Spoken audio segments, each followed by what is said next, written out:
دودھ میں کیسے تبدیل ہو گئی؟ تو غیب سے آواز آیا کہ اے میرے بندے، تو زمین کے اوپر عمر سے ڈرتا ہے تو آسمان کے اوپر میں عمر کے غصے کا خیال رکھتا۔ اللہ نے ایسا روب اور دبدبہ حضرت عمر کو دیا تھا، لیکن جب ان کی امیر المومنین بننے کے بعد جب ان کے سامنے ایک جنازہ لایا گیا اور اس جنازے کے اندر ایک صحابی تھے جن کا نام تھا حضرت حذیفہ، یہ حضور اکرم صلی اللہ علیہ وسلم کے رازدار تھے۔ حضور اکرم صلی اللہ علیہ وسلم نے انہیں اپنی ساری راز کی باتیں بتائی تھی، یہاں تک کہ یہ بھی بتایا تھا کہ اس وقت سے لے کر قیامت تک جتنے منافق آنے والے ہیں ان تمام منافقوں کے نام بھی حضرت حذیفہ رضی اللہ عنہ کو آپ صلی اللہ علیہ وسلم نے بتایا تھا۔ اور جب وہ جنازہ آیا تو حضرت عمر رضی اللہ عنہ جنازے کی نماز پڑھانے کے لیے گئے تو حضرت حذیفہ نے ہاتھ پکڑ لیا اور کہا کہ عمر اس جنازے کی نماز مت پڑھا رہا،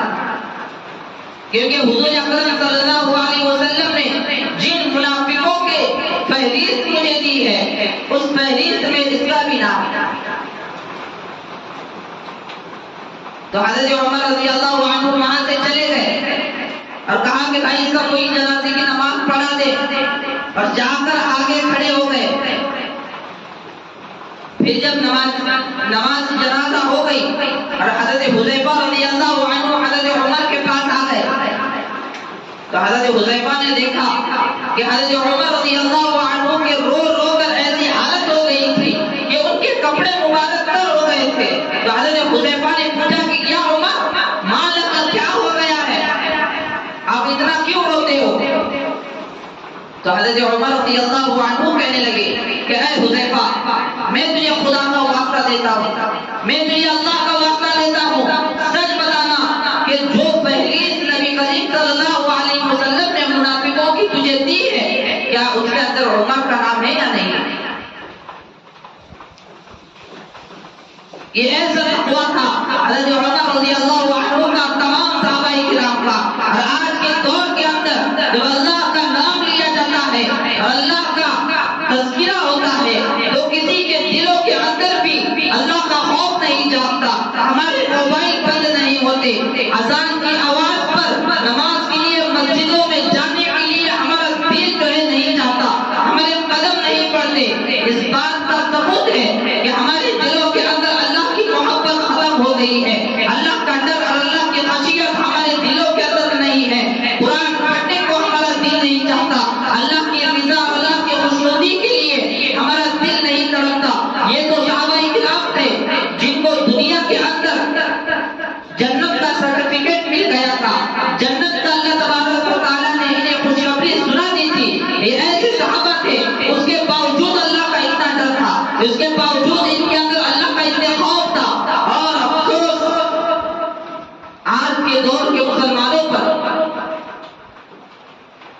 ہمارے اعمال تو کچھ بھی نہیں ہے، ہماری نمازیں قبول ہو رہی ہے کہ نہیں ہو رہی اس کا بھی معلوم نہیں ہے، ہماری زکاتوں کا یقین نہیں ہے، ہمارے روزوں کی قبولیت کا ہمیں علم نہیں ہے، پھر نہ جانے کس بات کا اپنے اندر عقل اور گھمنڈ ہے کہ اللہ تبارک و تعالیٰ کے سامنے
گیا تم نے تمہارے خداؤں کے برقعے اور جو ہے نقاب اور حجاب کی پابندی نہیں کی، اس لیے حجاب کے اوپر سوالات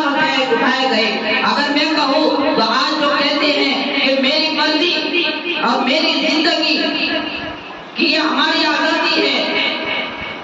آج کوئی ایسا پروڈکٹ نہیں بکتا، آج کوئی ایسا صابن نہیں بکتا جس پر کسی عورت کی تصویر نہ ہو، آج کوئی ایسا ایڈ نہیں چلتا جس پر کوئی عورت کی تصویر نہ ہو، آج اگر کوئی ایسی ویڈیو نہیں آتی جس میں کوئی عورت نہ ہو۔ اگر تم اسے آزادی کہتے ہو تو ہم ایسی آزادی کو تھوڑا بھی پسند نہیں کریں۔ کہاں ہے ہماری دینداری؟ کہاں ہے اپنا ایمان؟ ہم کس مذہب میں رہ رہے ہیں؟ اگر اسلام کو سمجھنے کی نیت سے کسی عالم کے پاس 10 منٹ بیٹھ لے اور اسلام کو سمجھے اور اسلام کو جانے اور اسلام کو جاننے کی کوشش کرنا بھی ہم بھول گئے۔ ہم ایسا سمجھتے ہیں کہ اسلام کو سمجھنا ہمارے لیے ضروری نہیں ہے، ہم یہ سمجھتے ہیں کہ قرآن کو سیکھنا ضروری نہیں ہے۔ آج ہم جو ہے دنیا کے ہر فن کو سیکھنے کے لیے محنت کر رہے ہیں، لیکن کتنے ایسے لوگ ہیں جو قرآن کو سیکھنے کے لیے محنت کر رہے ہیں، جو قرآن کو سمجھنے کے لیے محنت کر رہے ہیں۔ آج یہ ساری حدیثیں جو روایتیں